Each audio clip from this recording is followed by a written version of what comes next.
Okay.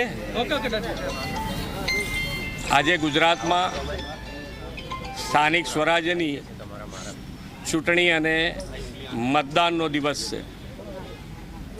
લોકશાહીનો આ પવિત્ર ઉત્સવ દરેક જણે મનાવવો જોઈએ.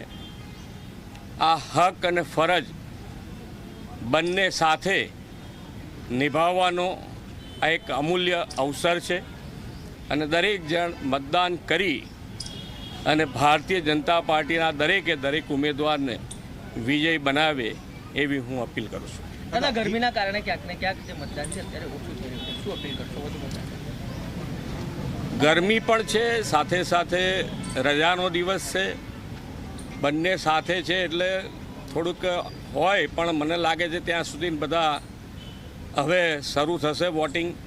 9 વાગ્યા પછી રવિવાર હોય એટલે રજાનો દિવસ હોય એટલે આપણે બધાને જ ફરીથી અપીલ કરું છું કે ગરમી હોય, લગ્નગાળો હોય, બધું જ હોય, છતાંય આપણો પવિત્ર મત અવશ્ય આપવો જોઈએ. એક નાનકડી હિન્દીમાં અપીલ કરતો ને, હિન્દીમાં એક નાનકડી